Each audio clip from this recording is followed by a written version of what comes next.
In England, oxen were mostly used in agricultural work until the 18th century, but we know that large horses suitable for traction already existed in 1145, thanks to a sale which took place at Smithfield Market in London. Furthermore, between the 15th and 16th centuries, under the reign of Henry VIII, large horses were appreciated for combat, but the evolution of war weapons put an end to their use by the military.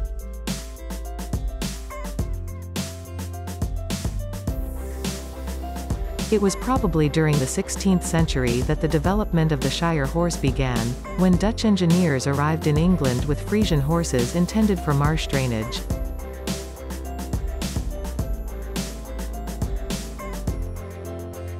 It was with the crossing of the medieval horse and these Friesian horses that the Old English black horse emerged in the 17th century.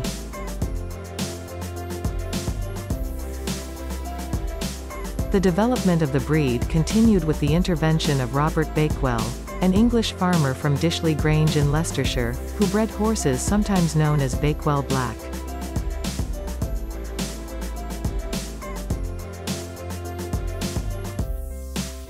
It was in the 17th century that the name Shire horse appeared, and from the 18th century, documents began to be preserved.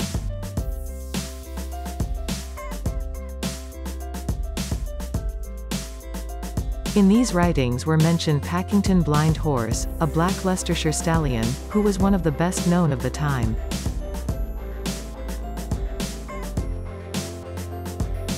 Considered the founding stallion of the Shire horse, his direct descendants are recorded from 1770 to 1832.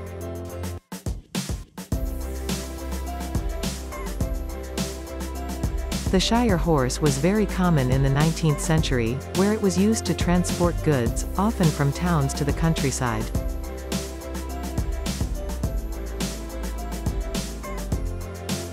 He was perfect for this job, as the rough roads required large horses with extensive musculature.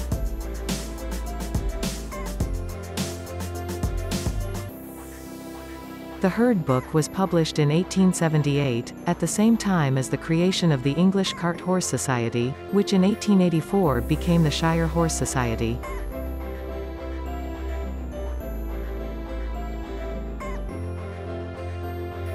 The register initially contained 2,381 registrations, then 5,000 Shire horses were registered each year between 1901 and 1914.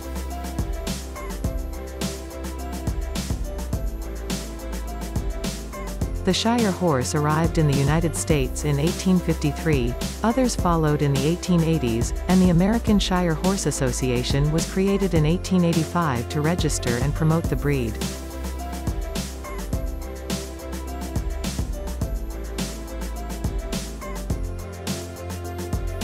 It quickly became popular in the United States. Nearly 4,000 horses were imported between 1900 and 1918, and approximately 6,700 horses were registered with the American Association between 1909 and 1911.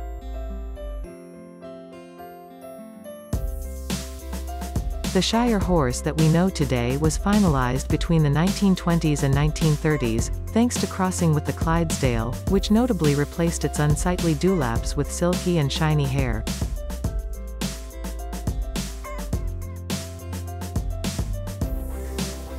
The Second World War and the spread of mechanization reduced the need and capacity for breeding draft horses.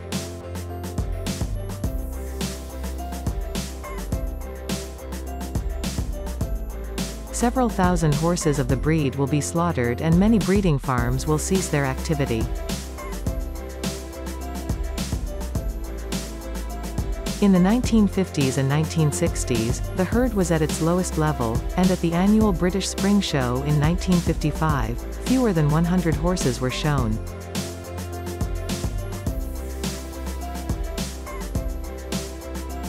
From the 1970s, Shire horse breeding expanded thanks to its growing popularity with the public.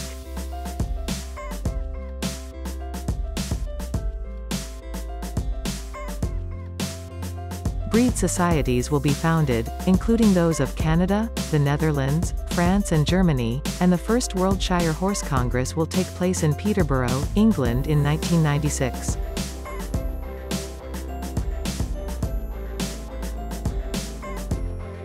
Artificial insemination using frozen sperm will also be implemented, the first of which will take place in Australia in 1997.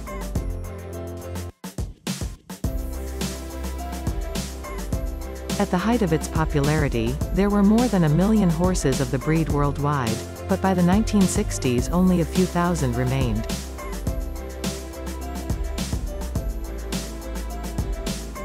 It is thanks to the mobilization of dedicated breeders and their effective intervention that the Shire Horse is doing better. If the Shire Horse seems to us today to be a wonderful companion, generally more comfortable for fieldwork, we must not forget that until the last half of the 20th century, it was the main means of urban transport.